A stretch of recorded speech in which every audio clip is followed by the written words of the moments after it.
दक्षिण भारताचं प्रवेशद्वार म्हणून प्राचीन काळापासून संघर्षाची भूमी असलेल्या सोलापूरला विकसित शहर बनवण्यासाठी आम्ही कटिबद्ध आहोत असं मुख्यमंत्री देवेंद्र फडणवीस यांनी म्हटलंय। ते आज सोलापूर इथे प्रचार सभेत बोलत होते। शहरांचा विकास राज्याच्या आणि देशाच्या जीडीपी मध्ये भर घालणारा असतो, त्यामुळे शहरी विकासाचं नवं मॉडेल मोदी सरकारने तयार केलं आहे। अमृत योजना, स्मार्ट सिटी, प्रधानमंत्री आवास योजना अशा योजनांमधून शहरांची प्रगती केली जाते असं त्यांनी सांगितलं। जवळपास 500 कोटी रुपयांची कामं इथे सुरू आहेत। सोलापूरला आम्ही विमानतळ देखील सुरू केलं, वंदे भारत रेल्वे गाडी आणली। आता लवकरच नव्या रस्त्यांनी सोलापूरला थेट मुंबई दिल्ली महामार्गाशी जोडलं जाईल असं मुख्यमंत्री म्हणाले। तीर्थक्षेत्र विकासामुळे सोलापूर पर्यटनाचं केंद्र ठरलं आहे। सोलापुरात प्रधानमंत्री आवास योजनेअंतर्गत 30,000 आणि 15,000 घरांचे प्रकल्प राबवले आहेत असंही मुख्यमंत्री म्हणाले।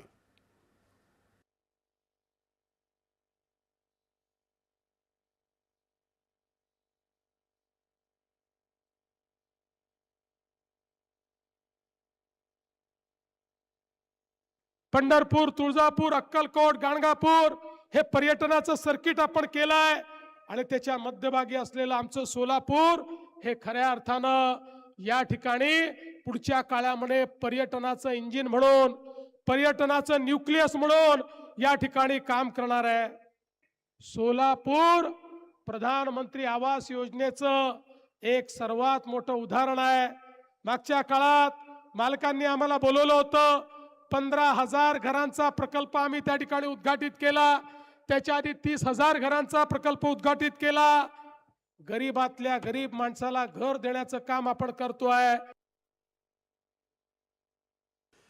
या शहरातून केंद्रीय गृहमंत्री झाले, मात्र तरीही या शहराचा काहीही विकास काँग्रेसने केला नाही अशी टीका त्यांनी केली।